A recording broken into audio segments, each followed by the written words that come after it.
সহজে এখন পাওয়া যায়, আর সেদিকে লক্ষ্য রেখে আমাদের চায়ের দিকে দৃষ্টি দিতে হবে। চা শ্রমিক যারাই কাজ করান, শ্রমিকদের প্রতি যদি আপনারা যত্নবান হন, আপনারা কিন্তু বেশি করে কাজ করাতে পারবেন। শুধুমাত্র তাদেরকে ওই আপনার অধীনস্থ বলে বিবেচনা করলে হবে না। মনে রাখতে হবে তাদের শ্রম ঘাম দিয়েই আপনার উৎপাদন বৃদ্ধি করা, উপার্জনের পথ করে দিচ্ছে। কাজে সেই শ্রমিকদের প্রতি আপনাদের আরো যত্নবান হতে হবে।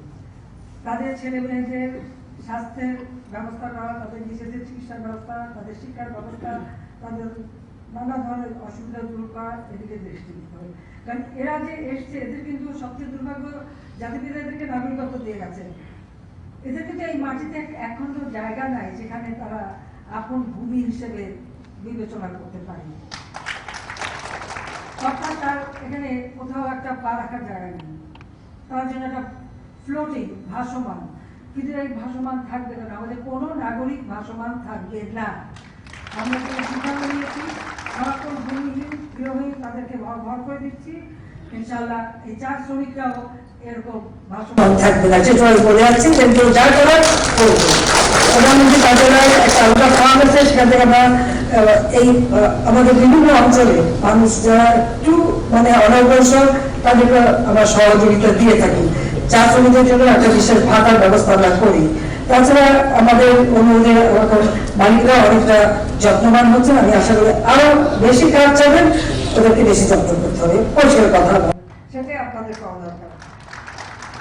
আর এখানে আরেকটি কথা বলবো, এখানে এসে আমি সত্যি আমি খুব খুশি হয়েছি শুনে যে চা গার্ডেনে সোলার প্যানেল করা, এটা একান্তভাবে দরকার বলে আমি মনে করি।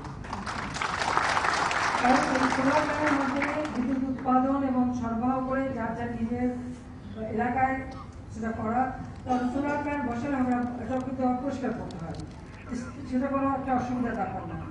সমস্ত চা বাগানে আমরা যদি সোলার প্যানেল করে দিতে পারি, তাহলে অন্তত আমাদের যে ন্যাশনাল গ্রিডে বিদ্যুতের সাশ্রয় হবে, আর স্থানীয়ভাবে যে বিদ্যুৎ উৎপাদন হবে নিজেরাও ব্যবহার করতে পারবে, শ্রমিকরাও তাদের বাড়ি ঘরে ব্যবহার করতে পারবে।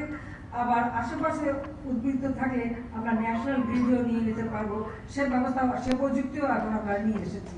কাজে আমি এটা খুবই সতর্ক জানাই, এটা সবচেয়ে ভালো করা হচ্ছে।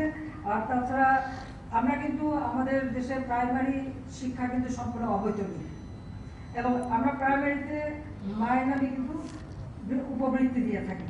তাছাড়া আমরা বিনা পয়সায় বই দিচ্ছি।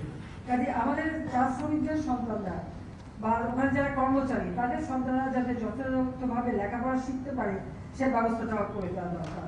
এবং সেটাও যারা মালিক আর সরকার পক্ষ থেকে যে যে সুবিধা দেওয়া, সেটা তো আমি দিচ্ছি এবং দেব। কিন্তু আমি চাই যে তাদের ওই, আমাদের কিন্তু প্রত্যেক এলাকায় স্কুল আছে, সরকারি স্কুল, তো সেই স্কুলে যাতে সকলের ছেলে মেয়ে একসাথে পড়তে পারে, সেই ব্যবস্থাটা আমাদের নিতে হবে। আর বিভিন্ন বাগানে যে স্কুলগুলি আছে, সেগুলো যেন যথাযথভাবে চলে, সে ব্যবস্থাটাও নিতে হবে। কাজে সেদিকে আমরা আমাদেরও বিশেষ দৃষ্টি থাকবে। আর সেই সাথে আরেকটা কথা বলবো যে এখন কিন্তু মানুষের রুচিও বদলে গেছে। আপনারা জানেন এখন চা শুধু চায়ের পাতার চা না, এখন বিভিন্ন ধরনের চা পাওয়া যায়।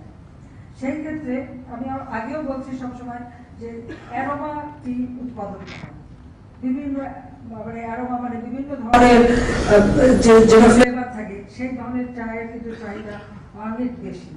এখন হার্বাল টি, সেটাও কিন্তু এসে গেছে, মশলা টি, সেটাও চলে বাজারে।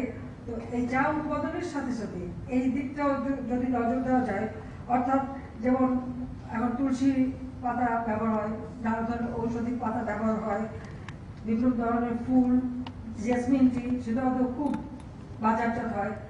আমাদের এখানেও যেমন কনক চাপা আছে, এই গ্রামটা কিন্তু খুব সুন্দর, অনেকটা গুড়মেটের যে চা, ওটার গ্রামের সাথে মেশে, ওটাও ব্যবহার করা যায় কিনা, অবশ্য ওটা মানে কেমিক্যাল টেস্টিং করে নিতে হবে যে এটা এডিবল কিনা, খাওয়া উপযোগী কিনা। এরকম বিভিন্ন ধরনের চা করা যেতে পারে। তাছাড়া তুলসী, আদা, লেবু, তেজপাতা, এলাচি, লং, দারচিনি, আমরা তো বিভিন্ন কিছু দিয়েই চা বানাই। তো এই চাগুলো যদি প্যাকেটজাত করা যায়, অর্থাৎ আমি এটা বলবো যারা চা মালিক এবং ব্যবসায়ী আছেন, বিশেষ করে মালিককে বলবো যে আপনারা ভ্যালু এডেড করেন। এই যে বাল্কে চা বিক্রি